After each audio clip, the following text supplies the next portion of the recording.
Good evening, and welcome to Dante's Old South on WUTC NPR here in beautiful Chattanooga, Tennessee. Tonight's show, we're going on more of a journey with storytelling because I like where we've gone in the past with it, and I'm going to enjoy it even more as we move forward. We have artists, artisans, and short story writers. But before we get into them, I want to talk about Kudzu Leaf Press in Atlanta, Georgia. It's been a press that's been extremely good to me, and behind the release of my books, The Draw Broken Eyes and Whirling Metaphysics, Exiles of Eden, and Athena Depart's Gospel of a Man Apart. You can find them on www.kudzuleafpress.com, or if you would like signed copies of all three of my books, just go see Star at Starline Books right here in downtown Chattanooga, Tennessee. So since I mentioned the books and have a little wiggle room here in my schedule, I thought I'd read two from my first book, The Draw Broken Eyes and Whirling Metaphysics. The first one talks about my love of painting in the ekphrastic style that births it. And it's called Colors of the Parish, Sex, and Essence. This canvas requires a carnival. The sound of an evening ocean, a glen only satyr know. Brushstrokes convince landscapes to rise, breach, capture an eclipse of form and function.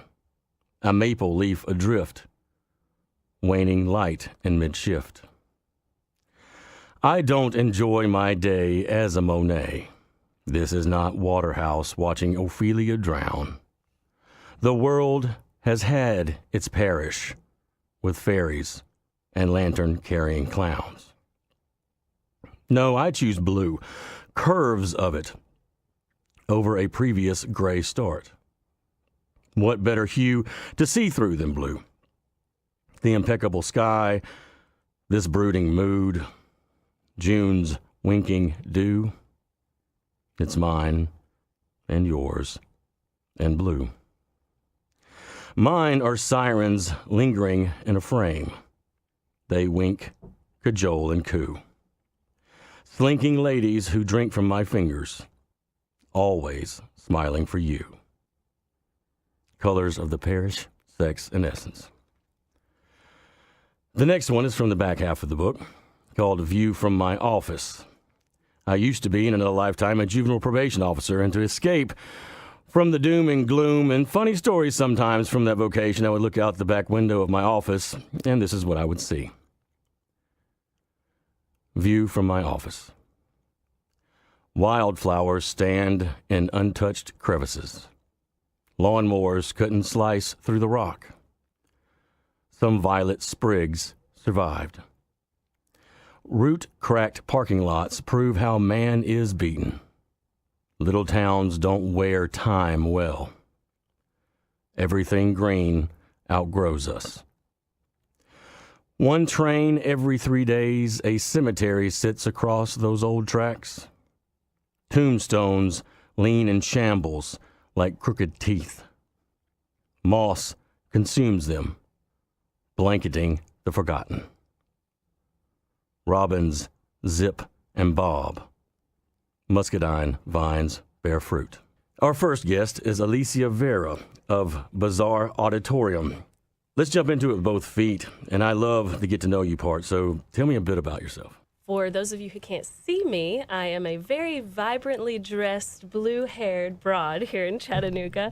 I'm very playful, very fun. You can see that on my wardrobe, but also my attitude. You can't miss me anywhere. I'm very loud. I take up space, happily. But yeah, I'm a working artist here in Chattanooga, and I help curate and run a space downtown called Bazaar Auditorium. It is inside the Palace Theater, which is an independent film theater here, trying to promote and harness the creativity in this particular community here in Chattanooga. But yeah, I'm just here trying to live as an independent and a creative in this very small town and kind of help other people up in doing so. Well, that's awesome that you say that, because You told me earlier about helping people come up in the art community instead of fostering a feeling of competition. Tell me more about your philosophy in that area. I personally thrive in comfort and not a competitive environment. And that's why Chattanooga has been so great for me, and especially the platform that I have here, because I am such a socialite. So I use that platform to kind of harness and foster this community of creatives and allow it to grow. Because I mean, I don't know, as an independent artist, you feel very safe with your things. You want to keep them close. It's hard to kind of let them out and be raw and be vulnerable with the business side of things. With you're opening your heart to other individuals when you show any sort of creation. And most creatives I know are kind of standoffish. They like to stay in their studio, and that's perfectly fine. That's where they need to be making work. But people like me, who kind of are both sides of the coin and love the business side of it, but also love working in the studio, understand that we all need help. Finding someone who can help you is so important. And I've been so privileged to be able to have Bazaar and have, a voice in the community, and to be known as this person who does a lot of things and works at a lot of places and is very involved and loves, and I'm fed off of that. So to be able to find these wonderful creatives, they're just kind of working all the time. So they're not really putting themselves out there, and being someone who can put them on a pedestal and hang them in a gallery and show them to other people and be the hype woman, which is what they need, and kind of coach them in a way that's like, you've got this. You have talent. I know people who will love your work. I will be the one to back it. I will be the one to put you up there. So that's been really special, and it doesn't just stop in the arts. It completely encompasses any sort of business here in Chattanooga, and opening the doors for artists and creatives in other ways, and not just stopping in the creative field, but opening the doors to all the fields. How can artists get more involved in the community outside of the creative community?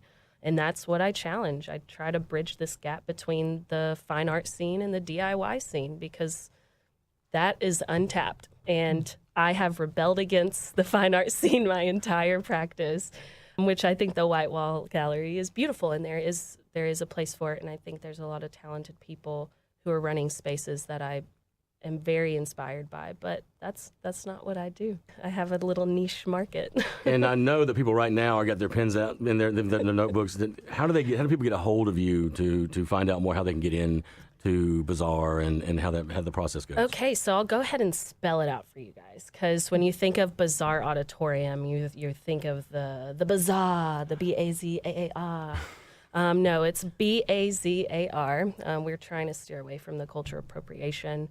And Auditorium, ODD, Auditorium, for the oddballs out there and the weird freaks that have come to be very, very dear friends of mine.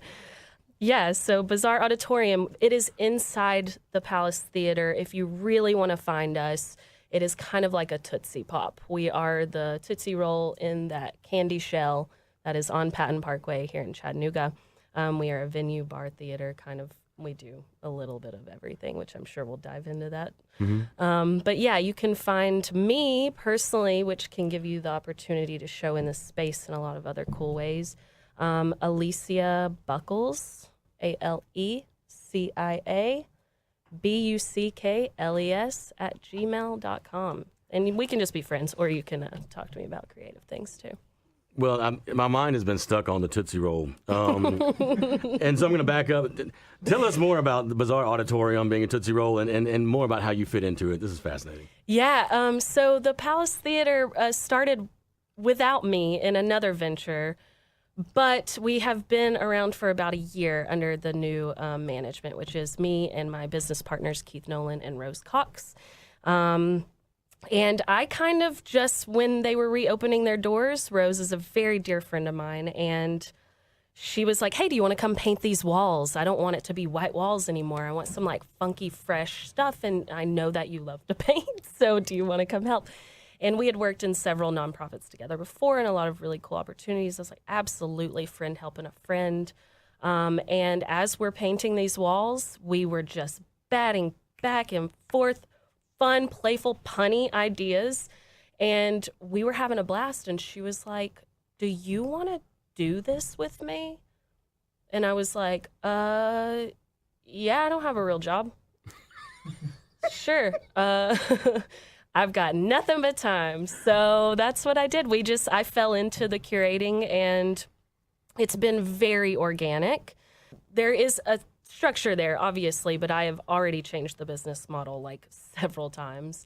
And I try to remind artists that if they do work with me, please be flexible with that. This is all new. This is just someone trying to figure out how to give other people a platform to grow. So I'm also growing myself. I'm learning more and more as each day passes, and it's been a very beautiful opportunity for me to connect and be inspired by the people that I come across. And I treat every interaction as an opportunity to do business, right, but also to develop a friendship along the way, because that personal relationship is so important and so vital to anything that's going to flourish beyond that.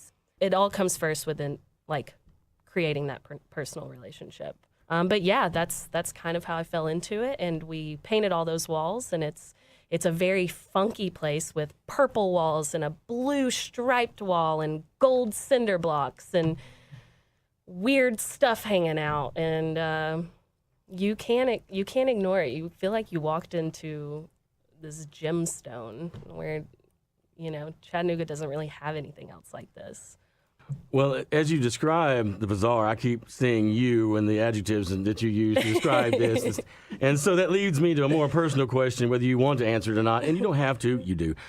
I want to know more about your art, what you create, and what's behind it. And not to pack too much on it, but to be so outgoing. We hear that artists are introverts, and I believe that we are by design, because we do have to have a complete disconnect in order to create what we bring out.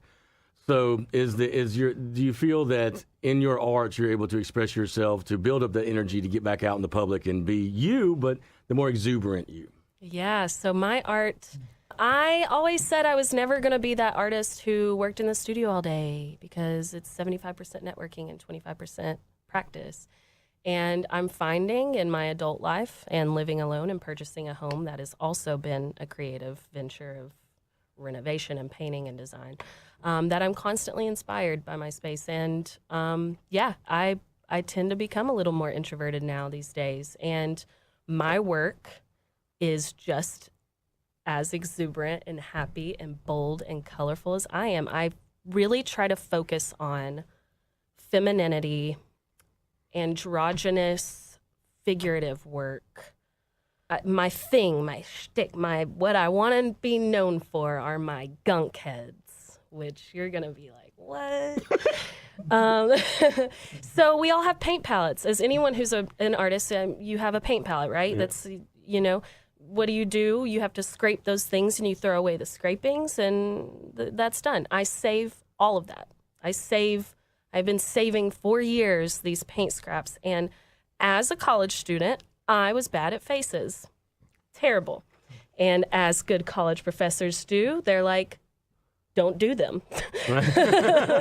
So I was like, how can I not? And staring at a blank piece of paper is the scariest part, or surface is the scariest part of creating, because you don't know.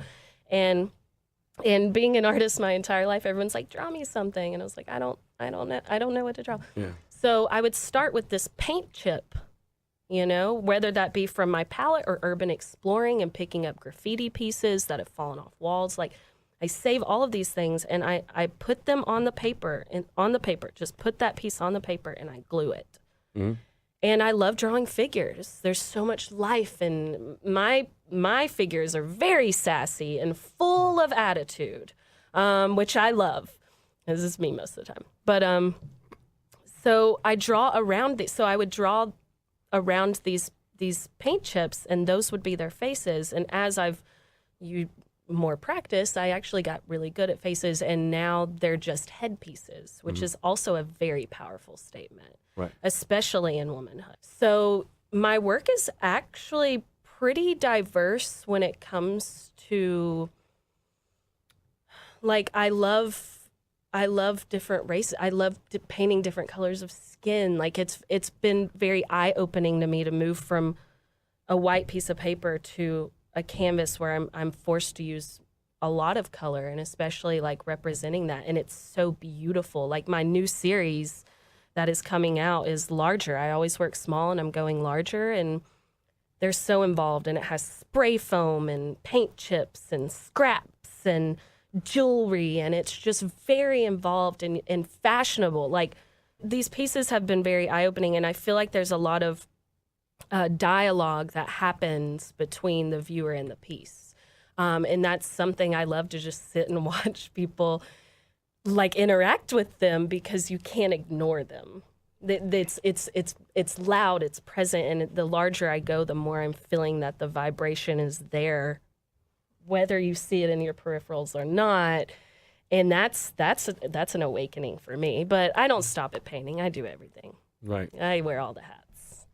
So for people to attempt to keep up with you and to see your art, how can they contact you? Tell them your email address again, and then any kind of website where they can get to see your work. Yes, AlysiaBuckles@gmail.com. But if you want to find me, Instagram is where I thrive, on Instagram, and it is Alysia Vera, ALECIAVERA. I post all my process, my stories, my pieces. My life is also an artistic experiment. I'm very radically transparent, to a fault, almost. That's something I feel like a lot of people need to see as well. I don't show you just the good stuff. You see the bad stuff, too. So be my friend. Also, AlysiaVera.com is my art website. So I have a lot of stuff for sale, but you can also see some really cool events and everything that I have coming up through there. So awesome. Alysia Vera, you have been a delight. Thank you so much for coming on the show. Thank you. And before we have our next guest, we will have Tamsin Quinn's song Jennifer from her album Gypsy Blood. I play it over in my head. I live out all my fantasies, blurry lines of what you said. I don't know if they're true or created by me. I play it over in my head. That's my favorite pastime. Passing the time, counting freckles and lines on your face. In my mind, in my mind. In my mind, in my mind. For now I'm too far away, but I will find you one of these days. For now I'm too far away, but I will find you one of these days.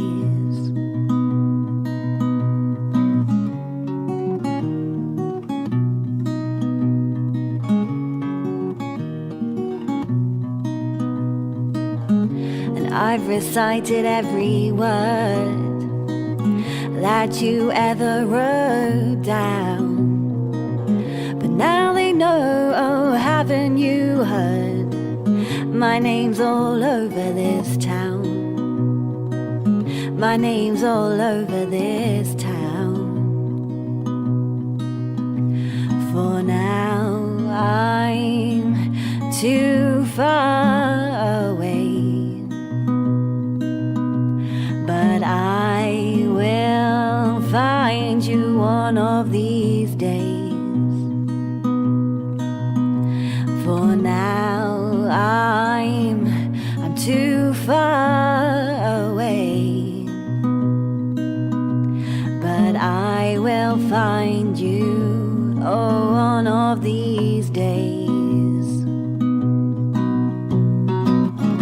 And however far I fall, my Jennifer will follow. And however much I cry, my Jennifer will be inside. And however far I fall, all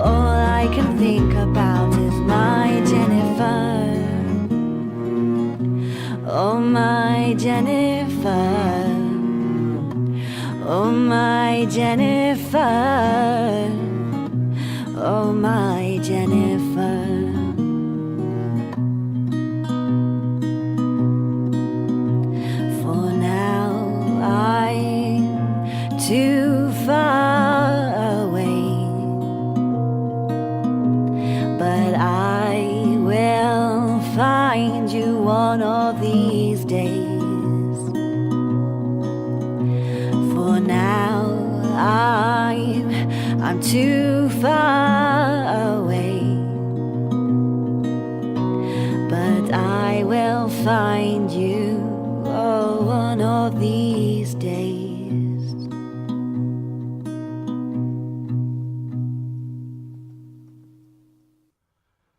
And we're back, and this time with educator, prose writer, and joke teller, Paul Lucart. How you doing, sir? That's a great introduction. That's My head is expanding. Yeah. And as long as we go forward, not down from here on out, we're good, right? Let's do it. All right. With Alysia earlier, we were talking about how, and again, this is kind of my going theory that you hear a lot of artists, writers, what have you, say, I'm introverted. And I think, Yes. that we all are to an extent, Sure. because there's a significant portion of time that we just aren't away from people, but absolutely disconnected in order to Yeah. create what it is we choose to do. Absolutely. Tell us about your creative process and how it all fits together. Yeah, I think there's some truth to the idea that practicing it produces creativity. I think some people swear by that. I'm not sure that's 100% true. The Muse is fickle. Sometimes she shows up in my disciplined writing sessions. Sometimes she shows up at very inopportune times. Like I need my notebook. Like I'm bleeding out, but I need my notebook. Right. So I do carry a notebook around so I can sort of capture the essence of whatever the thing is that strikes me at the moment. And then I try to get to my computer as quick as possible and put it down. Mm-hmm. And then edit on the fly. I have 3 children right now, so I said right now, like as if there was like a point in time where like I had 10 children. I don't know what happened to 7 of them. But I have 3 children, and they're young, and so I try to I have to get my writing in sort of the spaces and the cracks in life. Mm-hmm. And you often hear writers talk about I dedicate the first 6-7 hours of my day to writing, which I would love to do that. That's just not reality right now. Right. So I just get it where I can, and surprisingly there's enough time to do that. I'd love more. Obviously, we all want more time to write, but it works right now, which I'm glad for. Right. Do you have any rituals you go through before, during, or after writing? Like, is there a particular music you like to listen to, or like a space you like to inhabit? The space is typically a coffee shop, which sounds like so terrible. Like I go right to the coffee shop. But I do need to get sort of away from home base to write. And that's I can write at home, and I do sometimes, but it's typically when there's sort of less demand that home kind of brings, the more I can sort of listen to the creative juices flowing, I suppose. So a cup of coffee, and I'll probably I haven't told anybody this. Usually, what I'll do before I'll open my computer up, and then I'll watch a couple of music videos. Mm-hmm. I don't know why. Like it's been Boney M, the disco band, from like Germany/Jamaica. Right. I've been watching their videos a lot to get started. Right. And then at a certain point, I'll be like, okay, now I'm ready. I'll cut that off and then start actually writing. I have no idea why that. I don't know where that came from. The trampoline off that is something that I've been struggling to explain, because music plays such a significant part in the way I write. And I know that I became a writer because I couldn't play music in the way that music moved me. Yeah. But there's an ethereal link, in my opinion, and it's the first I hear the same kind of in you, is that there are people that can write in absolute silence like Schopenhauer did, but I would go crazy. Yeah. And think nothing in that kind of environment. Yeah. I would be captive to my own terrible thoughts. Right, like back to Stephen King's Secret Window. Like, the mind left too much to itself. We would go down rabbit holes. Yeah. And to take that creativity and our life experience, there are some interesting questions going around about the creative process, and further, and as much as, and I'll ask you, what do you think an author is responsible for, and what they're not responsible for as far as creating their craft and how it's portrayed? Yeah, I think I used to think. I think I've gone through a few different iterations of that. So at first, when you first decide to be an artist can I say the F word? No, I don't think you can. Oh, okay. Yeah. Well, then I won't. Thank you. So I think when you first decide to be an artist, you say, screw everybody. I'm just going to make what I want to make. and the world can sort of deal with that, whether it's visual art or music or writing. And so I went, and there's a part of that that remains true. I mean, you have to be true to yourself and what you produce. So you don't necessarily write for an audience, but at the same time, I do want people to read the things that I write. I think I would just be a journal, just like a diarist writing in my diary. So, right. I think there is a responsibility. I think after that point, like I don't care what y'all think. Right. Then I thought I'm a writer and I'm responsible for making you feel something. I'm supposed to make you feel sad or happy, or my words are supposed to drive an emotion in you. I don't think that anymore. What I land on, and this is one of the things I try to get across to the students I'm fortunate to teach, is we deal in imagination. We're responsible for the reader's imagination, and so the word choice that I make is going to portray, or in your mind, you're going to portray on your own sort of mental screen what that looks like. Mm-hmm. And then you have the responsibility as the reader to connect that to your emotions, if you decide to do that at all. Right. So I may describe a scene with like a serial killer, and the reader, 9 readers might say that their emotional response to the picture is that's horrible and disgusting and I'm sad. The one person might say, that's kind of cool. Yeah. That person is creepy. Yeah. But I don't have any responsibility for how that person Agreed. emotes over the picture that comes into their mind. So I think it's a bit too much to say I'm responsible for your emotions. Like I'm not. But I do care about the way you imagine something. And so a lot of great adjectives are sort of my bag. Right.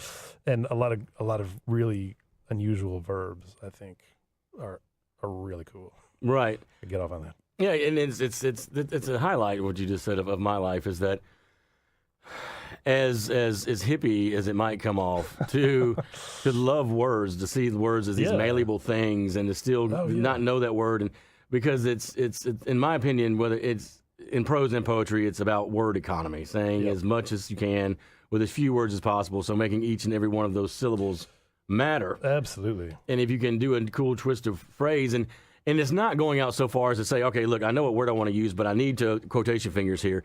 Sounds smart, so you go to a thesaurus and find a word that's 800 years old that no one's heard of. Right. It's not that garbage, but there's if you're not sitting there in your own mind having fun with it, I don't think anyone outside of you is going to have fun reading it. I that is absolutely true. I think that is if you have a reader, if I'm fortunate enough to have somebody read my stuff and they say, hey, I really like that part, then it's likely that I really had a lot of fun writing that part. Mm-hmm. And if they were fortunate enough to say, I like that whole thing, that whole book or whatever, it's like, well, that's probably because I had fun doing the whole thing. Exactly. I mean, and as far as and having fun and creating believable characters, I mean, they don't have to be two completely separate entities, nor is fiction and nonfiction. I've had friends on both sides of the fence with this, where they say, no, this work of fiction I absolutely made up from figments of my imaginations, and then I have about the same, maybe a little bit more of others that say no. Now the story's made up, but some of these characters and some of these attributes I took from real people in my life. Sure. In your opinion, and maybe in your work, let's say, how much does nonfiction play into your fiction? It definitely does. I mean, I think it's really even for something where you're dealing like science fiction, where you're dealing with sort of imaginary realms. You're still a human now, and you still have your own filters of your sights and sounds, and that's what's informing your writing. Whether you know it or not, it's just the information that goes into the keyboard. So I don't know. I mean, for me, it's like you may experience an event that you may say that maybe would make a good short story someday. Right. But it's got to do the thing, basically like oil or like coal does. Like it's got to go into the brain and be sort of smashed and squished. And then one day, perhaps months later, I might tap that and it comes out. It's in a different form. It's not the dinosaur. Right. It's the oil now. Gotcha. But that's where it came from. That was the source material. Mm-hmm. And I might not even recognize it. I find that to be true. Sometimes I'll write something And after it's done, I'll say, oh, I think that had a lot to do with that thing that happened to me about 6 months ago. And so in some ways, I'm writing to tell myself stories, to tell myself things that happened, or maybe coming to grips with some of those things that happened without even knowing it. Right. The subconscious is sort of like tricking. It is. I mean, have you ever come back and read stories you wrote several years ago, maybe many years ago, and then read something, you created it, and then read it and go, that means something different to you now? Oh, absolutely. Yeah. I just recently I wrote a short story. I thought it was about a man losing his wife to death and sort of that grief. Well, before living in Chattanooga, I lived in Chicago for a long time. And the story was me telling myself it was okay to sort of let Chicago go and be in a new place. I didn't realize that until it was like completely done. Right. And that was the way I had to sort of deal with the grief of leaving that town and moving to a new town. And it was like, oh, okay, I guess that beats paying the thousands on therapy. And Exactly. And I mean, this is not on the script at all, but it's something that I believe in absolute truth in that writing is therapeutic, you know? Yes. Oh, yes. And but I do believe that in some severe circumstances that leaving that therapy only to writing can be irresponsible. Yeah. But in your experience, when it's, and again, then this is a very subjective what severe is, but in your words now, and maybe go a little further with that, do you believe that keeping a constant tap or finger on the creative nerve in writing helps you become a more stable, sane person? I think it does. I remember way back when I was in high school, and first had this notion that I think the writing life is the life for me. I was really sort of infatuated with this girl, and she was really deep, and like, you know, dealt with like mental illness, and I was like, she's probably awesome. I should probably read what she reads and write the way she writes. And I don't know what happened to her. Who knows? But I think that for me, that notion of I need to not make writing my therapy, but have it be an outlet that lets emotions and thoughts out of me that would otherwise maybe be sort of scary to say to, you know, my wife or my friends or whatever. Right. A lot of the work that I write is kind of it deals with people in addiction and rough circumstances, and so, you know, I don't want to scare people and say, you know, what I was thinking about was murder. Right. And, Right. Why? But for some reason, it's more acceptable to have it on the page. Right. Well, you talk about some of your sources of inspiration, but what other writers inspire you? Yeah, absolutely, man. That's a great question. I'm a humongous fan of Cormac McCarthy. I don't think I could ever read enough of his stuff, and he's somebody I definitely turn to when I'm like, who should I read next? I'm not really sure. I'm gonna go read some McCarthy. Raymond Carver, Annie Proulx. I'm reading a novel by Anne Pancake right now, who's kind of along the lines of like a sort of Wendell Berry type feel. So some of those, I'm not sure what the term is, but people writers who deal with sort of the dirt and the bones and the skeletons of America are really interesting to me. Right. And I hope to one day I hope to be like that. Right. When you grow up one day, that's what you aspire to. Yes. Right. Which is not to say you got to read. I mean, you're supposed to read outside of your comfort zone a lot, which I'm not that good at doing. But I think I have Ray Bradbury's Martian Chronicles on my nightstand right now. Yeah. Just kind of nicking away at it. Right. And so, I mean, what are you reading right now? So that I'm kind of here and there with that. And then this novel by Anne Pancake called Strange as This Weather's Been. I just started that. And it's sort of about a washed out coal town in West Virginia. And what else is going on? Every now and then the Bible in there. Book of Lamentations is pretty gruesome. Yeah. To my taste. Right. And what else? I'm in a book club with John Graber. Right. To drop some names. Yeah, he's on the last show. And so we just got done reading Brideshead Revisited, right. Which is very, very sort of outside of my normal reading comfort zone. It was a fantastic book, as a matter of fact. Cool. So those are some of the things. And my poor wife, I'm like, look, if we have nothing else, we're going to build a library. And if we have to live in the library because we can't afford like a rest of the house, we're going to live in the library. So I like to collect books. Like, I'm sure like we all do. Oh, yeah. I mean, but to talk about your books and where to find them, how can we get them online? Are they here local? Yes. I would definitely recommend checking out Starline Books, Starlo's bookstore, across from the Choo Choo. She's been very kind to me, let me do some readings in her store, is a major promoter of, as you know, of local literary. Mm-hmm. So you can find my stuff there. I have 2 short story collections. One is called Animal Heart, and one is called Brief Instructions.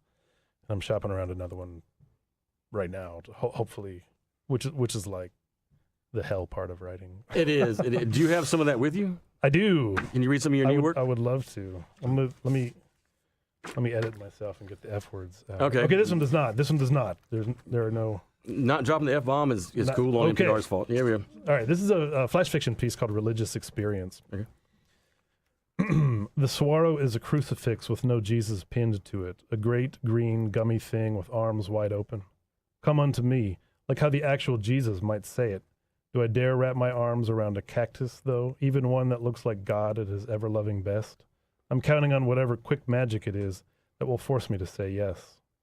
Back at the trailhead not 3 hours ago, I was an atheist. Now I can't stop.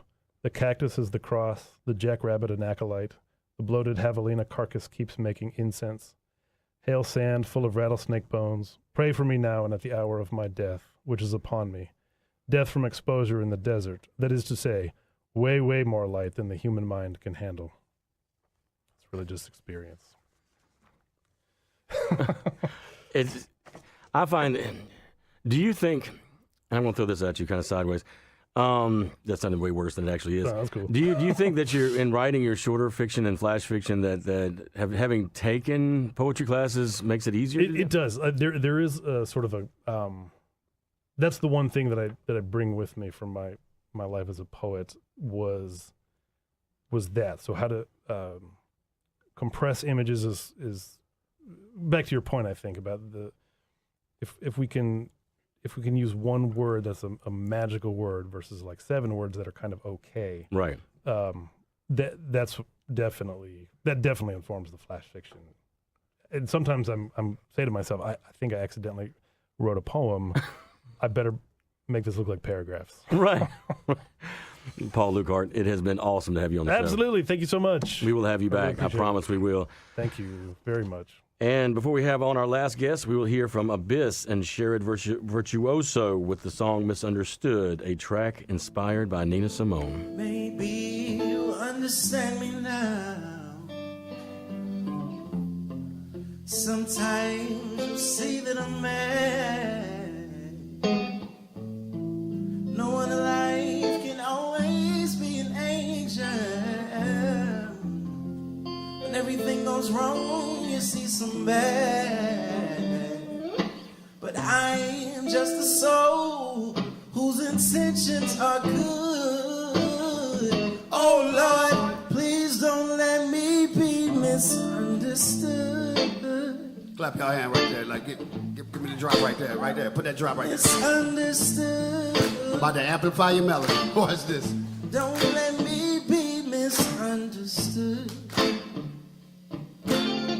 Let me talk to Don't him. let me be misunderstood. Lights out, but the baby's hungry. Stress up to here, they're depending on me. I'm trying to be friendly, but my bird is lonely. I put my faith in God, depend on him only. Have grace. on my family and homies. I got horsepower, I can't run with these ponies. How sweet the sound, sour the phonies. Feeling like Lazarus amidst these zombies. Compared to wading pools, I'm like two tsunamis. I was made in his image, the presence is on me. No fear, I'm like a one-man army. A bulletproof spirit, cause the favor is on me. Some rappers straight acting, trade Grammy for Tonys. Black owned, black operated, they can't own me. I don't step, I won't fetch it, that's so corny. Prostitution, they only doing it for money. Misunderstood. Oh no, no, no, don't let me be misunderstood. Don't let me be misunderstood.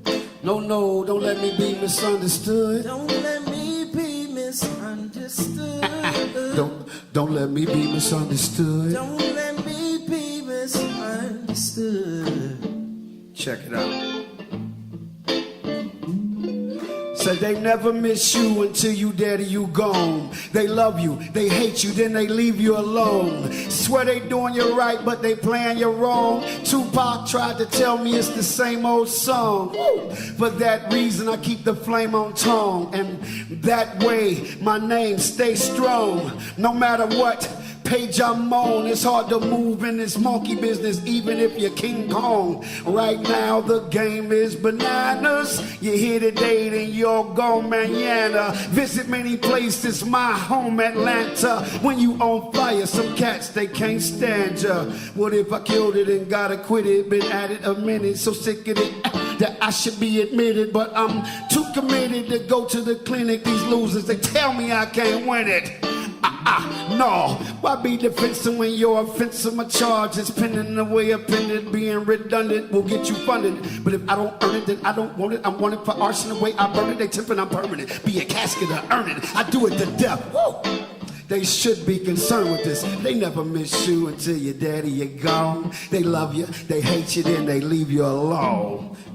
Hey, don't let me be misunderstood. Don't let me be misunderstood. Tell them what your grandma used to tell you. Talk to them. The life we lead will always lead us, and we pray that it will never leave us. It's the price we pay. I guess that's the reason why my grandma sang. What'd you say? We all need Jesus. The life we lead will always lead us, and we pray that it will never leave us. It's the price we pay. Yeah. I guess that's the reason why my grandma sang. We all need Jesus. Y'all give it up for Sherrod. Virtuoso right there. And to clean house and take names is Cindy Martin. And I have tried to think of how I was going to have a tagline for her life.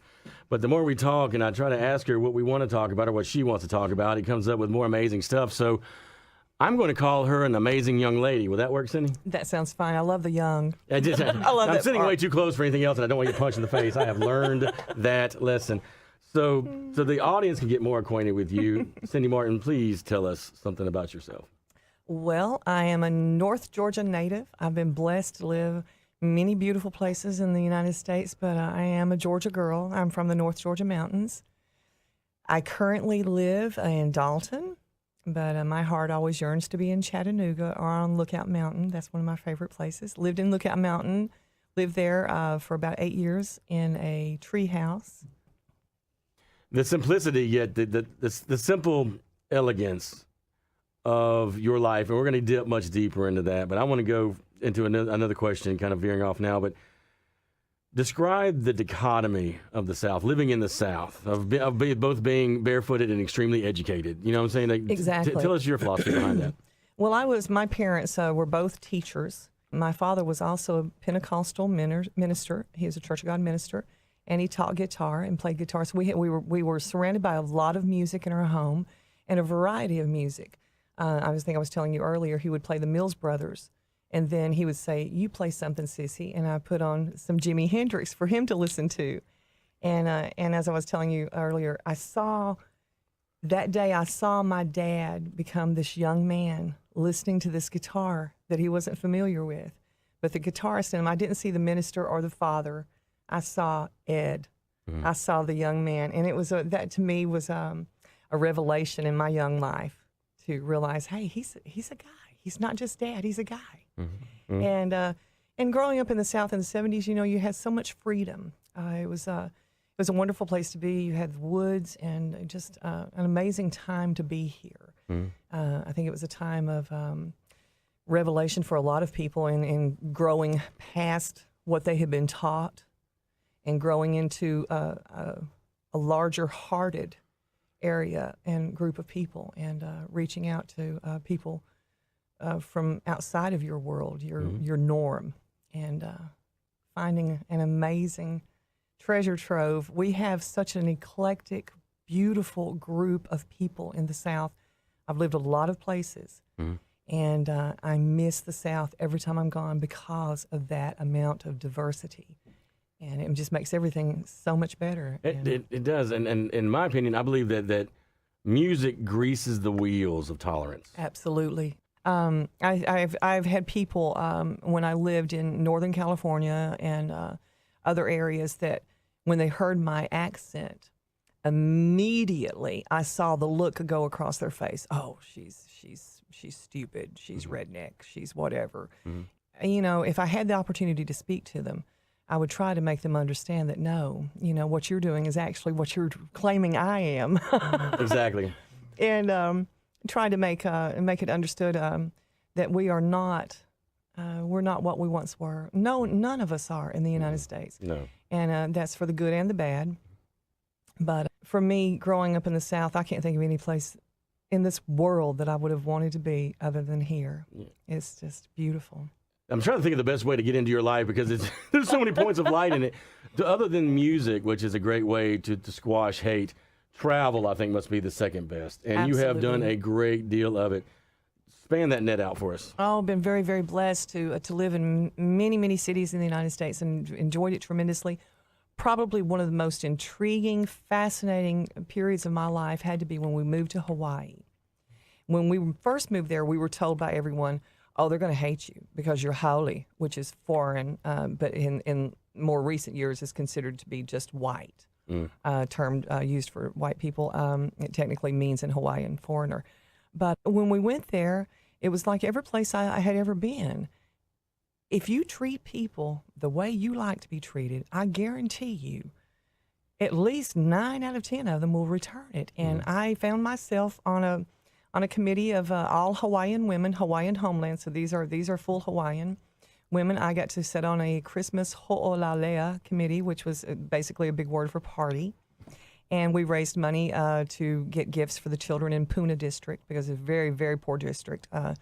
I should say the poorest place in the United States is in South Point, Hawaii. And there's areas there where there's not a lot of electricity. There's not a lot of basic things that we're used to. And so it was a kind of a living off the land area. And we were living off the land. We lived off grid. But we were welcomed. I found myself welcomed by these women. And everyone, when they would hear you speak, everyone would say, oh, can you say something else? I'd love to hear you talk. I love the way you speak. And I was like, Lord, don't get me tired. Don't get me started because I guarantee you I'll roll with it. I'll take the brakes off this truck, I'll tell you I what, swear. that's exactly right. Preacher's daughter and me will come flying out and I will talk your ear off. But that was probably the most fascinating. We lived in a yurt. As I mentioned, we were completely off grid. We're fully off grid, which was a new experience for my husband and I. When I say we, my husband Bob and I, we bought a small farm, a 3-acre farm that belonged to the arborist for the Hawaiian Botanical Gardens. So we were blessed to buy this beautiful piece of property that had plants that were only in our yard and at the Hawaiian Botanical Gardens. Wow. That was fascinating. Yeah. It was amazing to go out and pick bananas and avocados off your tree and jackfruit and the one that I love so much, breadfruit. I almost couldn't think of it. Breadfruit is wonderful. It's like you split it open, you warm it up, you scoop everything out, put it in a pan, warm it up with some butter, a little cinnamon. It's just like bread pudding. We had been there for about 4 months when we encountered our first meeting with our I don't know what to call them, our apparition of a night marcher is what we were told. Right. This Tell us about what night marchers are. Okay, night marchers in Hawaii are renowned. First of all, they're warriors. They're ancient warriors. And normally you'll see them in a large group at night carrying torches. Children seem to see them more, as Carolyn was saying, we were just talking about this story.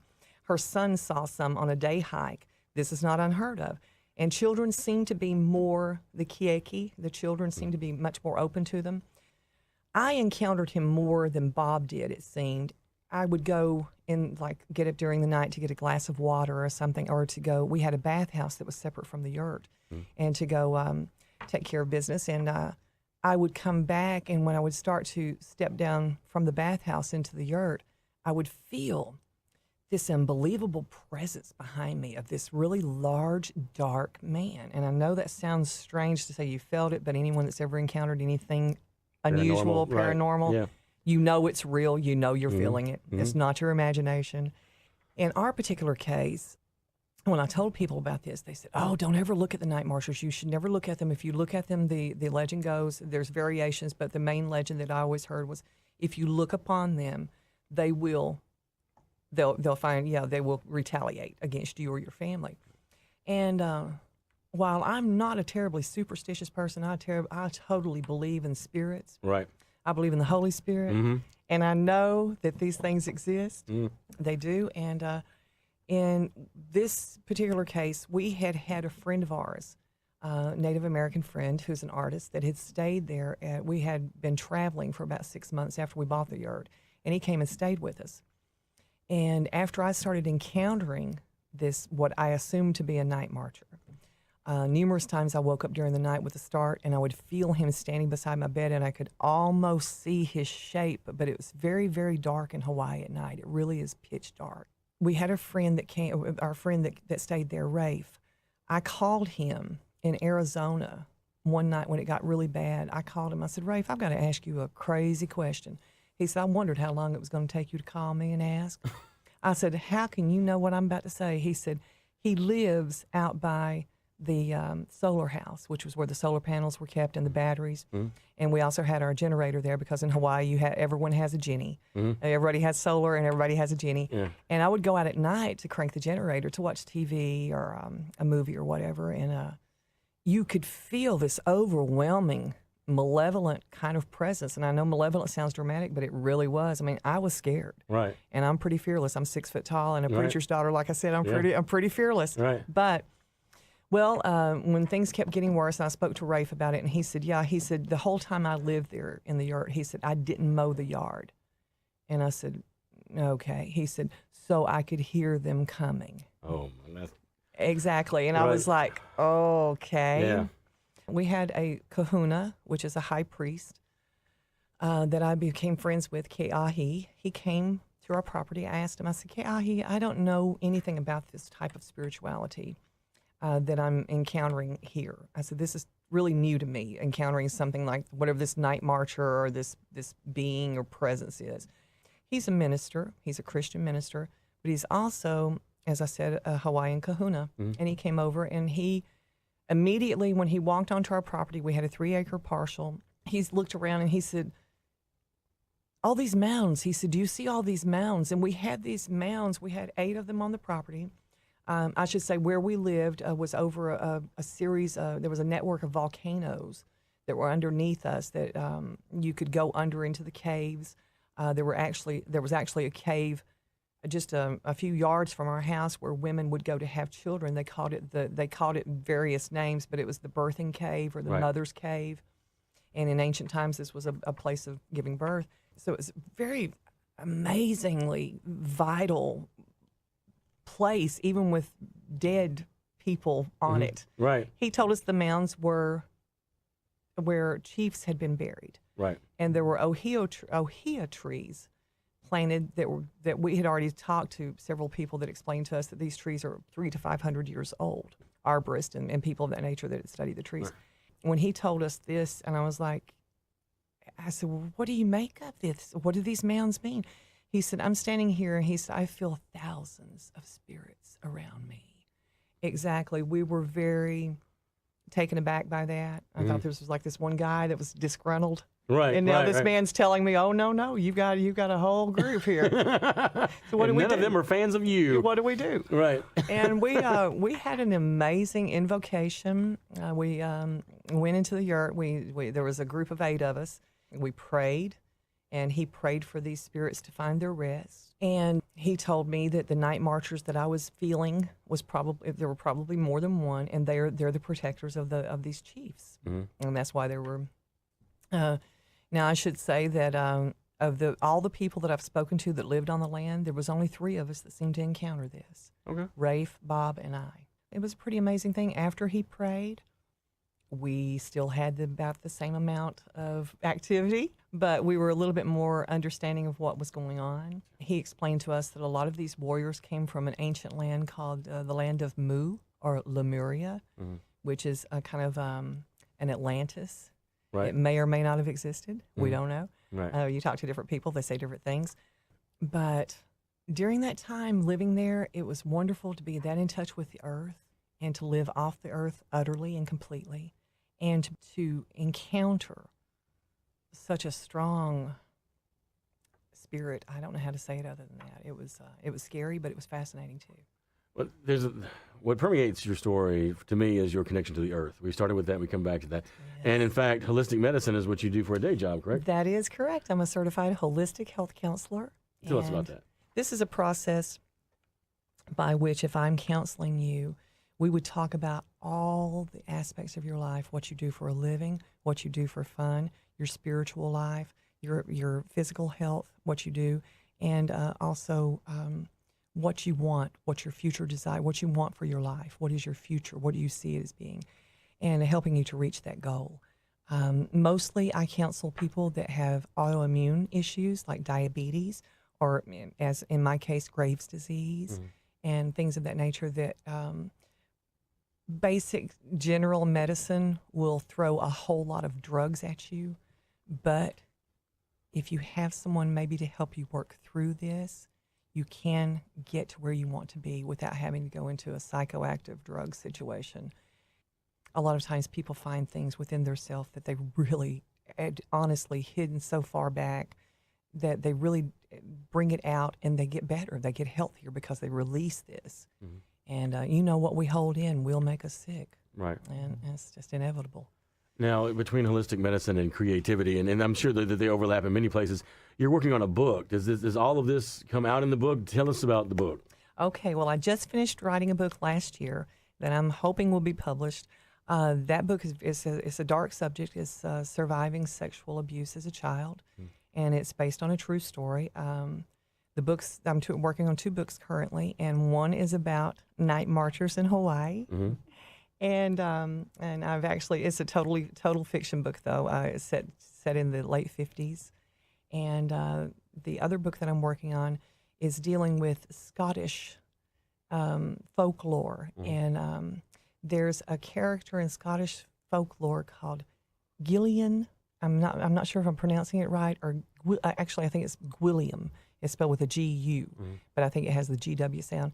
This is a witch-type character that comes and steals children in the night. So this story is written from the perspective of 4 children that have bonded together and are going to fight this supernatural witch. And well, how do they contact you? How do they keep up with your progress? And how do they find out more about your holistic medicine? My name is Cindy Martin, and my phone number is area code 541-404-6640. And I'll leave a card with Richard. I don't know if you can get in touch with Richard at the station. I do not have a website. I'm not that big. I'm pretty much word of mouth. If you would like to contact me, I would be so happy to speak with you. And there's no charge to find out where we're going with this. If you wanted to join the program, it's a 6-month program. I can always work with anyone on any financial basis that they need to work with, because the bottom line is being healthy and enjoying the life you've been given. We're here a short time, as we've all heard and we all know, and we better have a good time while we're here, because God wants us to. I believe that with all my heart. He didn't create us to be sad and mad and depressed and dealing with bad. We've got to let go of that and move forward. Well, Cindy Martin, it has been a pleasure to have you on the show, and I can think of no better way to end this show than with that sentiment. Thank you so much for having me.